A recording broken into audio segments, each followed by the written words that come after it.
Hey y'all, I'm Dr. Catherine Saucy, a board-certified dermatologist with Sanova Dermatology, and I am here to answer some of your commonly asked questions regarding Botox, which is a type of neuromodulator.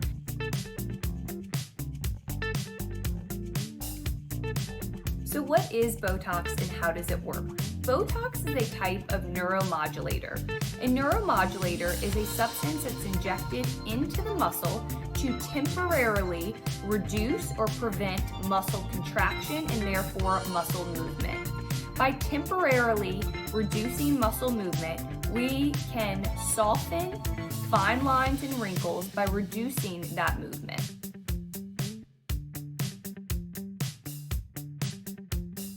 Botox or other type of neuromodulators can be used in multiple places. In dermatology, we most commonly inject neuromodulators in the face, such as along the forehead lines, the glabella area, or the crow's feet. We can also use Botox to soften fine lines around the lips, relax the lower muscle, even relax and tighten the appearance of the jawline. So there are multiple uses for neuromodulators on the face, and that's going to be dependent on your injector as well as what you might need as a patient.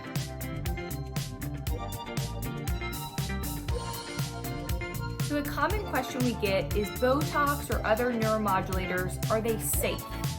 So generally speaking, yes.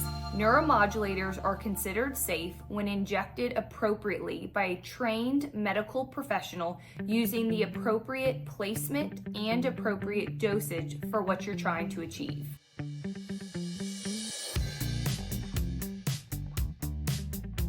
How long does it take for Botox and other neuromodulators to take full effect? And how long do these neuromodulators typically last? I counsel patients that for a neuromodulator to take full effect, I say give it about 2 weeks before judging if you need more or any tweaking. As far as how long it lasts, it really is dependent on the patient, how much is injected, and where it's injected. On average, I typically say that it lasts around 3 months.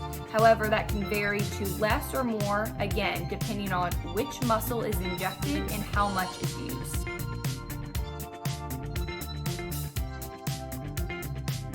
So people often wonder, does it hurt? And is there any downtime or side effects to expect? Do Botox or neuromodulators injections hurt?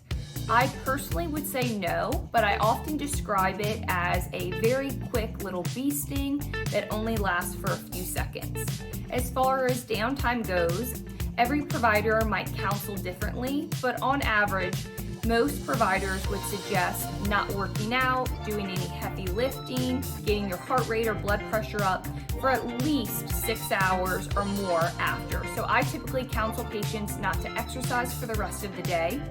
I also counsel patients not to touch their face of where the Botox is being injected, but I do like them to make their muscle movement. So for example, if I am injecting in the forehead and the forehead lines, I will often say, hey, I don't want you to touch your forehead, but I do want you to make your surprised face and your animated movements to actually help the neuromodulators integrate into the muscles.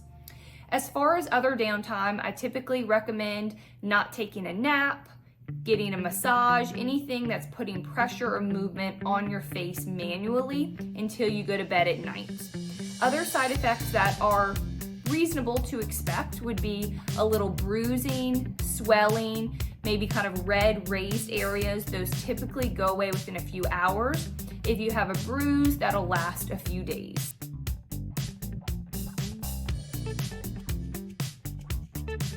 Are there any alternatives to getting Botox or neuromodulators to help improve fine lines and wrinkles? So yes, there are alternatives. I recommend a really good skincare regimen incorporating very good sun protection on a daily basis. You can also use topical retinoids, which over time can increase collagen production, which can actually help improve those fine lines and wrinkles. There are other topical skincare products that stimulate collagen production and improvement in fine lines and wrinkles. There are chemical peels, lasers, and other devices that can also aid in that improvement.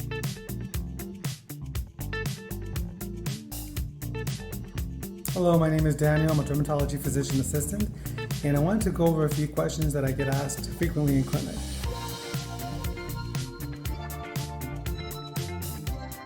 What is a good skincare routine for anti-aging? I'd like to first start off with making sure that you are hydrated. Hydration by drinking lots of water, increasing foods that also have a lot of hydration in it is going to be helpful for keeping a youthful skin and a plump skin. In addition, foods have a lot of antioxidants as well, so having a healthier lifestyle with your food options is also going to be helpful.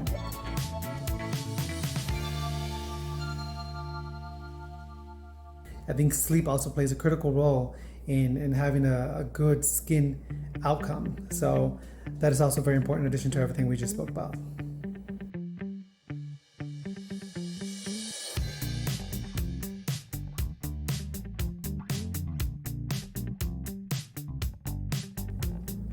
When selecting a good cleanser for your skin type, it's important that you know your skin type.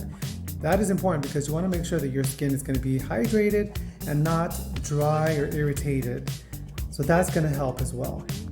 You want to make sure you select a good moisturizer for your skin type that's going to include humectants such as hyaluronic acid, glycerin, and ceramides. This in turn will help your skin stay hydrated, which will lead to a youthful, plump look.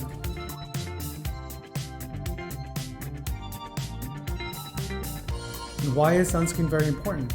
Well, sunscreen is critical because it's going to protect your skin against free radicals and pollutants, which lead to premature aging. That in the morning is going to be extremely important, combined with an antioxidant such as vitamin C.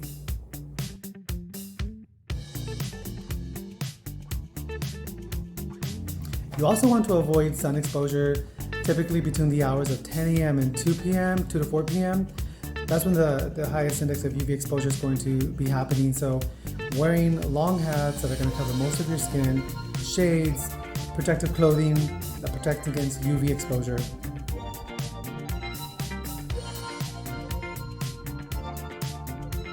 And what role do retinoids play in anti-aging? Retinoids, retinol, tretinoin, and prescribed is going to help increase collagen production and help prevent premature aging by preventing fine lines and wrinkles through preventing oxidative stress.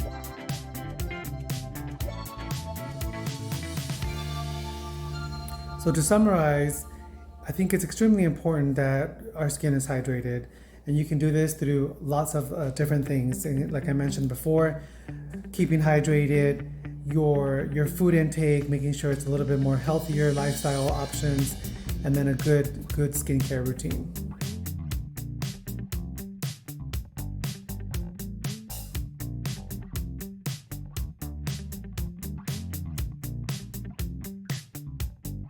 Okay, microneedling is a treatment. It targets a multitude of skin concerns. The basic idea is that it's creating a little micro trauma to the skin, so like a controlled injury, and it's stimulating your body's wound healing response to stimulate collagen and elastin. So it's super helpful for, like I said, a multitude of things.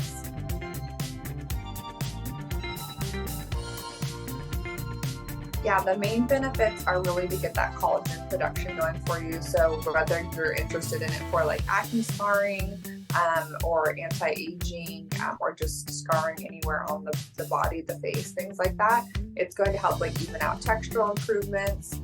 It's going to help with fine lines, things like that.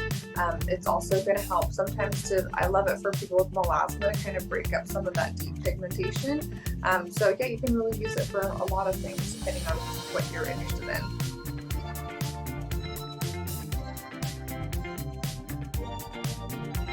You can use microneedling really anywhere on the body, which is nice. So a lot of times I'll use it for like scarring on the body. You can definitely treat the face with it. Helps with laxity also. So really anywhere you have skin, you can use it.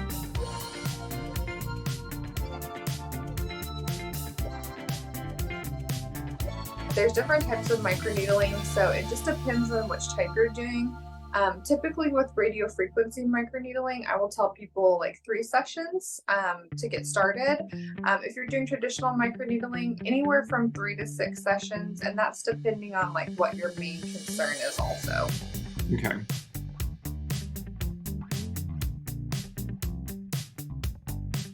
So like with any type of treatment, typically it takes about a month to 2 months to kind of see full results. So the idea is that you're coming in each month and you're kind of getting that like uptick in collagen production. Then you're coming in for your second session, your third session. So you're kind of hitting it while that's happening.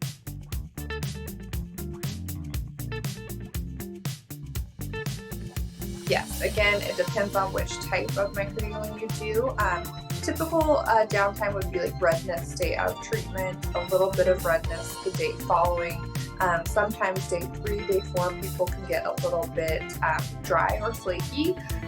But for the most part, like within 5 to 7 days, you're kind of back to normal, which is the beauty of it.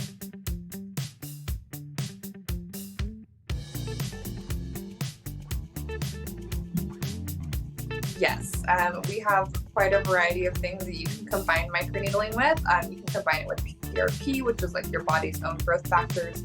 We have exosomes, which are truly wonderful for the skin, super helpful with a lot of things.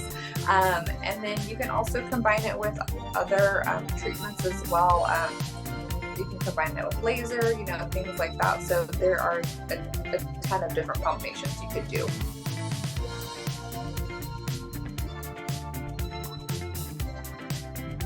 Yes, it can. I always tell people like the newer the stretch marks, the more fresh they are, the better typically it responds. Just because that way you can kind of get that collagen production going while it's fresh. If they are older stretch marks, it's not necessarily the end of the world. It will help with the texture of them, kind of evening things out, not so much with like pigmentation issues.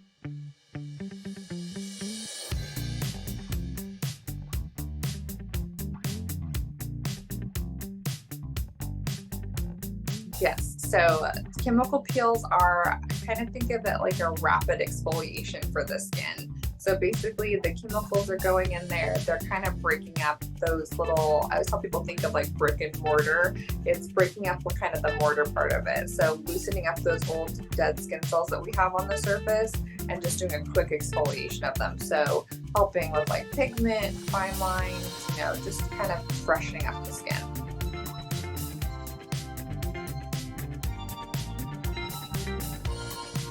You can really use chemical peels anywhere, and it depends on what type of peel that you're interested in. And there are a wide variety also of peels, but you can use them all over.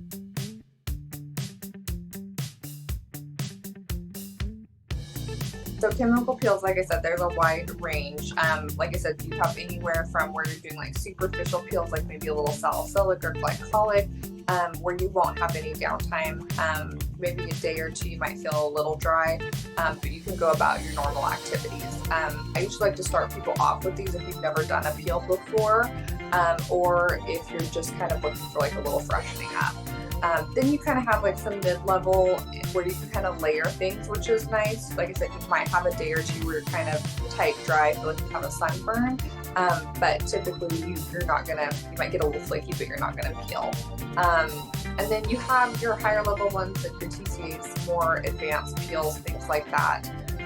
With those, typically you'll have day 1, day 2, kind of tight and dry. Day 3, 4, 5, you're going to kind of peel and slough. And those are the typical peels where you kind of get that like skin coming off. You look like a little lizard for a few days.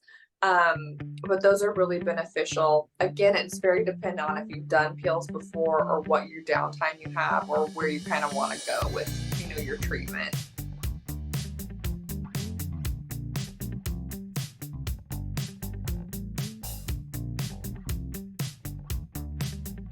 Yeah, hydrofacial is one of my favorite treatments.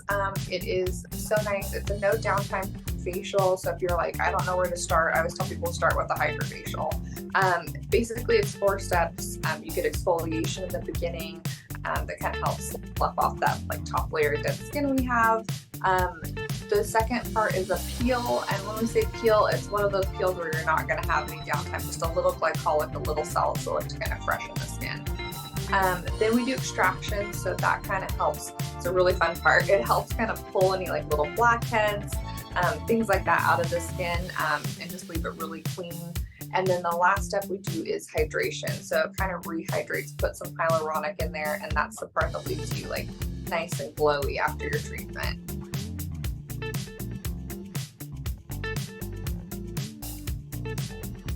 Yeah, everybody is an ideal candidate for hydrofacial. Like I said, again, it is just one of those things where you can treat from super young with like acne prone skin. It's very helpful for that to more aged skin, and just to get some really good hydration in there. But really and truly, like, everyone is a great candidate for hydrofacial.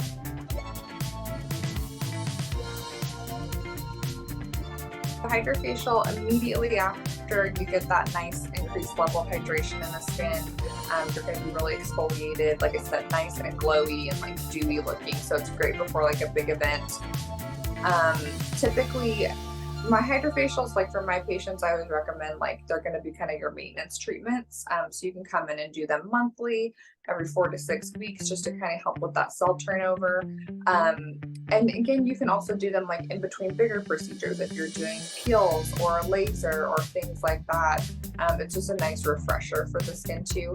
But typically, like, they're going to be kind of your maintenance treatments.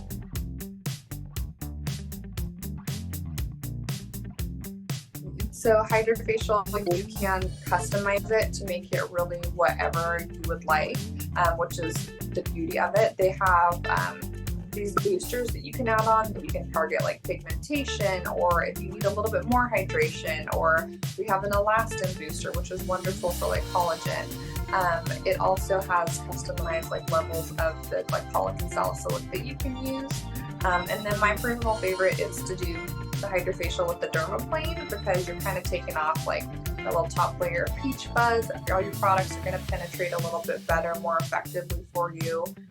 So you can really make the hydrofacial whatever you need it to be for that moment.